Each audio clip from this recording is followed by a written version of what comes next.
Welcome to Liberation Unity, a place where we gather to rest and recharge and renew between one week and another, where we commit to shaping the future that we want to make, and where all of you, whomever you love, wherever you come from, wherever your ancestors come from, whatever spiritual path draws you and whatever you are searching for, you are welcome here.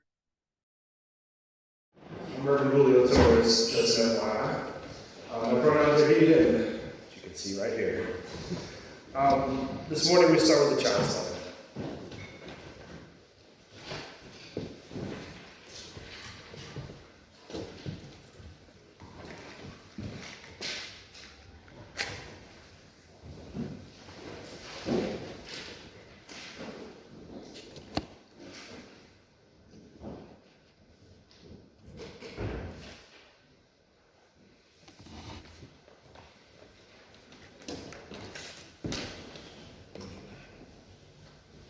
We light this chalice so that you may all be blessed to be a voice of peace as you prophetically call out injustice.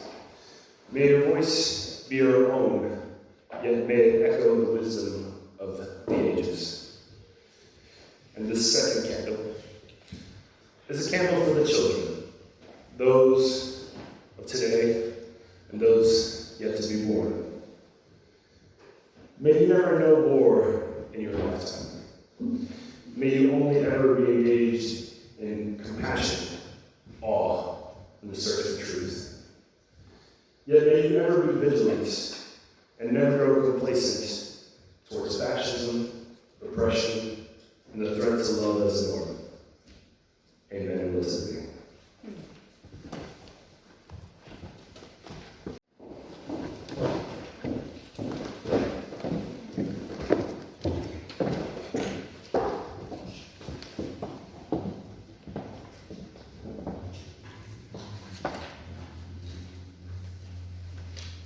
So this is from the 2010 Statement of Conscience of the Unitarian Universalist Association. Our commitment to creating peace calls us to the work of peace building, peacemaking, and peacekeeping. Peace building is the creation and support of institutions and structures that address the roots of conflict, including economic exploitation, political marginalization, the violation of human rights, and a lack of accountability of law. Peacemaking is a negotiation of equitable and sustainable peace agreements, mediation between hostile parties, and post-conflict rebuilding and reconciliation. Peacekeeping is early intervention to prevent war, stop genocide, and monitor ceasefires. Peacekeeping creates a space for diplomatic efforts, humanitarian aid, and nonviolent conflict prevention through the protection of civilians and the disarmament and separation of those involved in violent conflict. We advocate a culture of peace through transformation of public policies, religious consciousness, and individual lifestyles. At the heart of this transformation is the readiness to honor the truths of multiple voices from a theology of covenant grounded in love. We all agree that our initial response to conflict should be the use of non-violent methods, yet we bear witness to the right of individuals and nations to defend themselves and acknowledge our responsibility to be in solidarity with others in countering aggression.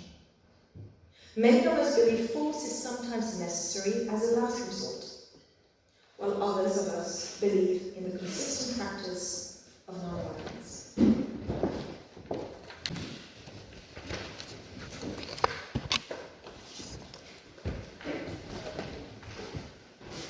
This next reading is a continuation of the Statement of Conscience. We repudiate aggressive and preventable wars, the disproportionate use of force, covert wars, and targeting that includes a high risk to civilians. We support international efforts to curtail the vast world trade in armaments, and we call for nuclear disarmament and the abolition of other weapons of mass destruction. We repudiate unilateral interventions and extended military operations as dangerous new forms of imperialism. In an interdependent world, true peace requires the cooperation of all nations and peoples. For Unitarian Universalists, the exercise of individual conscience is holy work. Conscientious discernment leads us to engage in the creation of peace in different ways. We affirm a range of individual choices, including military service and conscientious objection, whether to all wars or particular wars, as fully compatible with Unitarian Universalism. For those among us who make a formal commitment to military service, we will honour their commitment, welcome them home, and offer pastoral support. For those among us who make a formal commitment as conscientious objectors, we will offer documented certification, honour their commitment, and offer pastoral support. Our faith calls us to create peace, yet we confess that we've not done all we could to prevent the spread of armed conflict throughout the world. At times we have lacked the courage to speak and act against violence and injustice. At times we have lacked the creativity to speak and act in constructive ways. At times we have condemned the violence of others without acknowledging our own complicity in violence. We affirm a responsibility to speak truth to power, especially when unjust power is exercised by our own nation. Too often we've allowed our disagreements to distract us from all that we can do together. This statement of conscience challenges individual Unitarian Universalists, as well as our congregations and association, to engage with more depth, persistence, and creativity in the complex task of creating peace.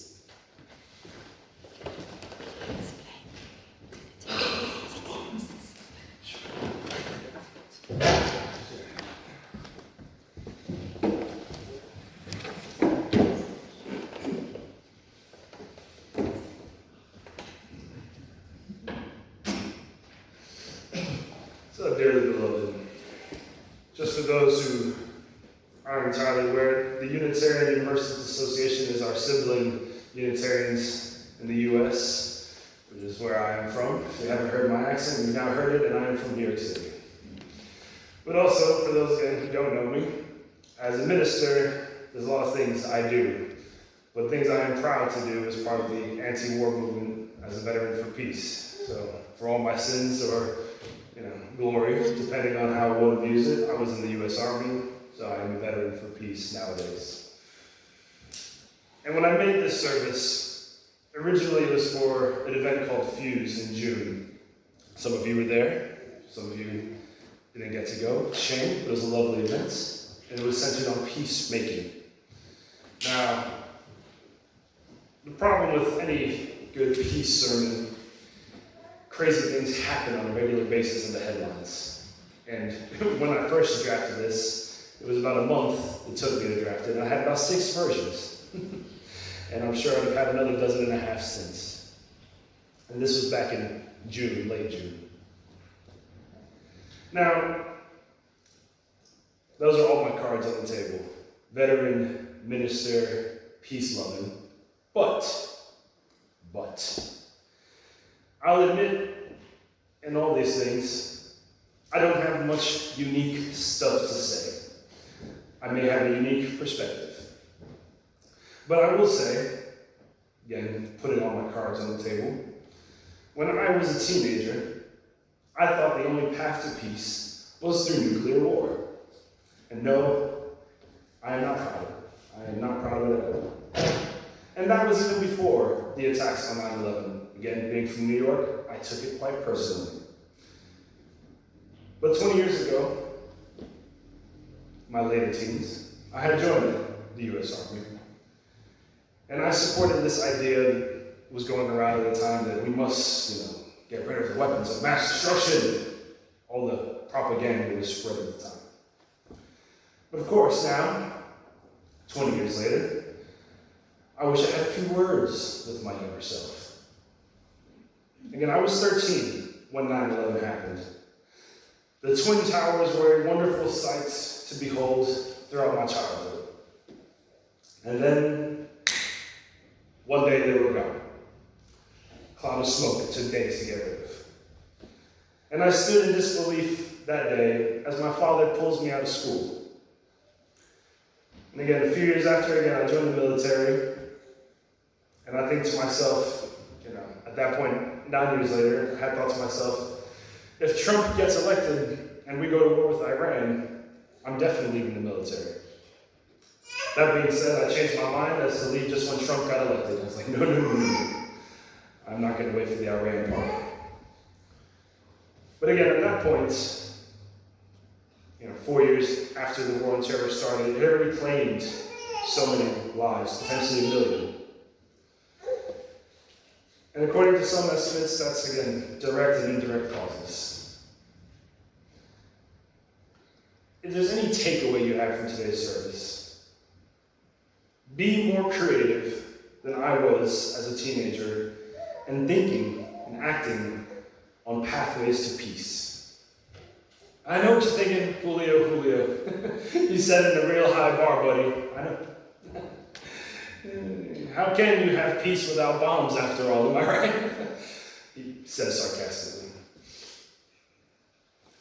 But I'm going to tell you all, like I tell people after watching Avengers Infinity Wars, when you have the literal power of the universe at your fingertips, and the whole of the infinite universe at your disposal, solve the root causes for peace or war. And if you have not seen these movies, if you haven't heard about it, let's just say there was one villain who thought that eradicating half the universe was the path to peace. Now, my relationship with God, or I would say the whole universe, as identifies as a pantheist, forces me to constantly look at the big picture. And the Bible asks the question, and I'm going to paraphrase, what does the universe require? And the Bible then says, to do justice, love compassion, and walk humbly with God. And in my journeys with God, I would add a bit of wisdom from the Reverend John Frederick Muir, that the universe seeks balance. And this is where I put his book from the 90s. I love this book. I read it every year annually, and I'm going through my annual reread now. He says the universe seeks balance. But I would even add another set of wisdom from Reverend Amy Belton, a Unitarian minister. To do that requires harmony. In other words, not a rules-based approach, but a relational give-and-take approach. And of course, the next set of wisdom I would add from Star Wars. Always fight against the Imperial war machines. Now, when I learned of Liberation Theology, I didn't think it was something Unitarians can engage with until I had read Reverend Muir's book. Now, it's titled Reason for Hope, Liberation Theology Confronts Liberal Faith. The short version of Liberation Theology, it has a particular context of engaging with oppression as its norm. And particularly with Latin American liberation theology, there's a question of the preferential option for the poor and the oppressed.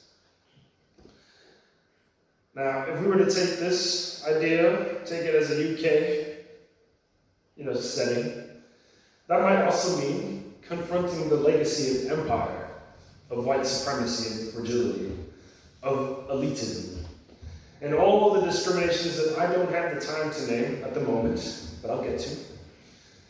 But that includes, but not limited to, homophobia, transphobia, Islamophobia. And within liberation theology, there is a suggestion in this case from Reverend Muir, about learning from nature, about learning about harmony, balance, but also asking these political and spiritual questions. And what does that mean? You know, for example, a question you might ask, what does it mean for an oppressor or a person or a group to have too much power? What is the will of the divine, potentially, in that regard? For example, one may ask, is it the will of the divine to have one gun, more than one gun? Granted, a question for my American siblings, but I know the British enjoy a bit of clay pigeon shooting and a bit of hunting, or so I see on telly. But we may also ask a few personal questions, like one, what is it that oppresses yourself? What is it that oppresses your community? That might be direct, that might be indirect. For example, I may ask myself if I were in a gang. Sure, in that regard I might have these critiques against capitalism as I do, but I would also call out gang culture. The need to be the big man. This is the same in the military, so I'm going to use that as example. But what oppresses us as Unitarians? Granted, I know what oppressed me as a teenager, and that was the need to be a traditional patriot. I was pre-MAGA because America never lost its greatness. He says sarcastically. But one big oppression that goes on nowadays is power exerted undemocratically. For example, I love the idea of one person and one vote. But then we have this business of special interests, committee groups.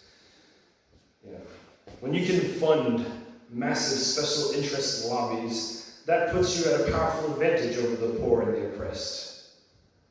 And I think that is a spiritual consideration because yes, there is prayer and meditation, but to supplement that, there is this idea, do I have the power to make change? Do I have hope that we can make the world a better place?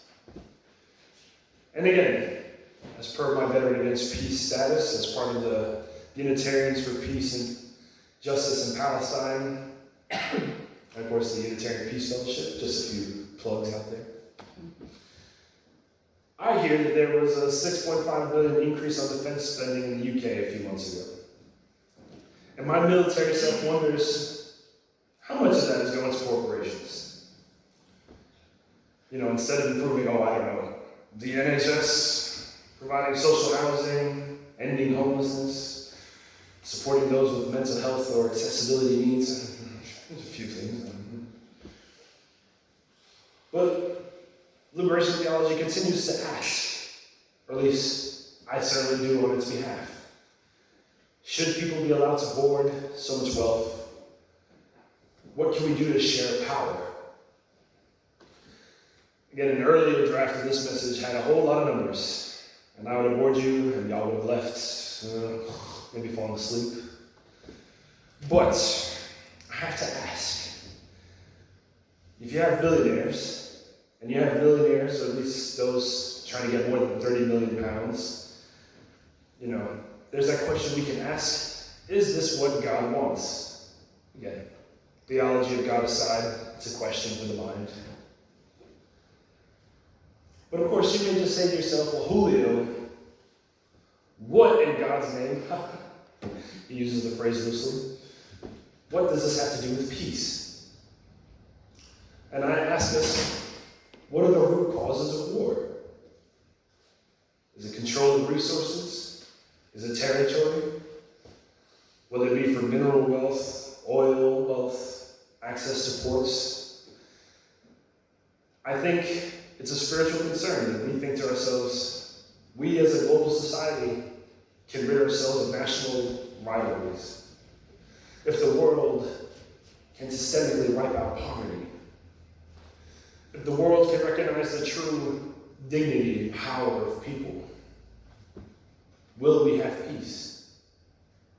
And I will say probably that's the case. I certainly remember leaving the army with the information that as the climate gets worse, wars will be fought over fresh water resources. And I believe if we have abundance and equality, then we will more likely have peace. And I'm referring to, granted, the idea of peace in terms of major armed conflicts. But then at that point, once we have peace in that regard, we can go to what really, really, really matters. Which is the better movie, Star Wars or Star Trek? Or which was the better sports team? I'm obligated as a nearby West Ham person to say West Ham United go. Go Irons. But again, pick your non-lethal competition. That would be the world we live in when we have peace, and I am looking forward to it. And then imagine that world. It is a beautiful world. I envision it now. We can meditate. We can all join the choir, plug in for the choir Tuesdays. We can engage in that creative practice of music. We can do sculpture. We can do athletics. We can do science and research and spend resources on curing cancer rather than, I don't know, genocide and apartheid and police and military shooting journalists. Sadness. But the beloved community could come together to reduce climate change, reverse it. And I do believe these are spiritual realities we must grapple with. Again, my spirituality, my theology is centered on nature, it's centered on justice. And that means that I need peace and serenity to be at its core. But what does it take to achieve it? I know war is a massive obstacle, massive contributor to climate change. And again, as a pantheist, I feel obliged to ask. Again, as a pantheist, I believe the universe is God, that nature is God, that the earth is, God is maybe in earth, maybe on earth, maybe is earth, figure, you know what I mean? But I think we're destroying God in so many ways. And I think peace is saving God. So I'm just saying, please be better than when I was a teenager. It's the idea of the path of peace. Be more like, 7-year-old me, whose favorite superhero was the X-Men Nightcrawler. He was a Catholic, like 7-year-old me. Again, at the time I was more obsessed with superheroes than Bible or Sunday school. But I had a dream, literally asleep, and I woke up. It was a version of the Nightcrawler. That was me. I was Nightcrawler, yay. I was the German Catholic who could teleport from place to place, usually across rooms, but in this dream I can teleport across time and space. I was a kid. Don't judge me too harshly. But I went back in time and I saved Jesus from the crucifixion. And I brought Jesus back to the present. And that was 1994 at the time. And I woke up from that dream thinking, whoa, back to the future. But I think to myself, what would have changed in the world or not changed? If the Prince of Peace, again thinking Christmas songs here, was around in the modern day world, what would Jesus do? What would he change? I'm not Christian anymore, but at the time it was a very profound dream. Would the world have changed without the crucifixion of a Jewish Palestinian? Again, all that to say, we must grapple with our own oppressions. And again, one of those things that influenced this message, I love this idea that there's this wheel, I don't know if you've seen it online, the wheel of oppression and privilege. If you were to fill it out, it's like a spider chart. Some have 10 categories, the one I love has 18 categories.